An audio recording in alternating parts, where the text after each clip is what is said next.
आनंद कौन देंगे? ये तो सब तुम्हारा क्षणिक आनंद है ना। थोड़ा सा तुमने देखा, आजकल टीवी पर प्रचार आता है ना, सत्य के बारे में भी लोगों ने जाने क्या क्या नहीं निकाल दिया। एक बार मैं टीवी देख रहा था तो उस पर आया एक लड़का, बोला मम्मी आज का सत्य क्या है? कहा हमाम। एक हमाम साबुन का प्रचार आया ना कि तो वो लड़का कहता है मम्मी आज का सत्य हमाम।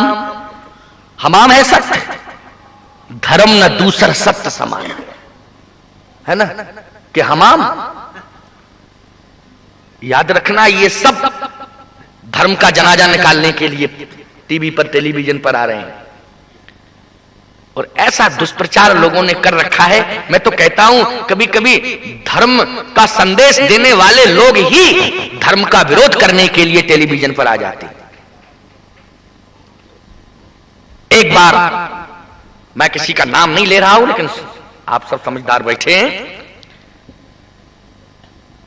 एक बार एक गुरु ने आदेश दिया कि हम कल 7:30 बजे टेलीविजन पर दीक्षा देने के लिए आएंगे। 7:30 बजे समग्र शिष्य जो है समय से उपस्थित हो जाएं। और जैसे ही समस्त शिष्य इकट्ठे हुए अपना पूजन की सामग्री लेकर के पहुंचे और ठीक 7:01 पर गुरुदेव आ गए। उन्होंने कहा पवित्र हो जाइए। पहले सब शिष्यों ने उस विधि से अपने आप को पवित्र किया, क्योंकि बताने वाला तो कोई था नहीं।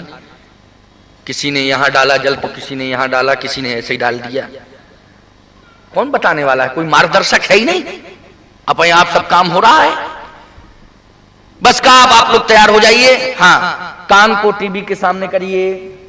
और जैसे कान को टीवी के सामने शिष्यों ने किया, इतने में लाइट चली गई। अब गुरु चले गए और चेला अपने घर चले गए और सारी पूजन की सामग्री वहीं नीचे गिर गई। बताइए क्या है ये सब? यह सब धर्म के साथ खिलवाड़ हो रहा है। यह हमारे सनातन धर्म की परंपरा नहीं है। शिष्यों की संख्या बढ़ जाए तो क्या हम टेलीविजन पर मंत्र देकर के ही शिष्यों की संख्या बढ़ा सकते हैं? याद रखना, अगर गुरु शिष्य को स्वीकार नहीं करता है तो इसकी चिंता शिष्य न करे, लेकिन शिष्य ने अगर गुरु को स्वीकार कर लिया है तो जितना सजीव द्रोणाचार्य से अर्जुन को धनुर्विद्या का ज्ञान प्राप्त नहीं हुआ था, जितना मिट्टी के द्रोणाचार्य से एकलव्य को ज्ञान प्राप्त हो गया था। इसलिए शिष्य की आस्था तो होनी चाहिए। इसलिए धर्म के साथ खिलवाड़ नहीं होना चाहिए।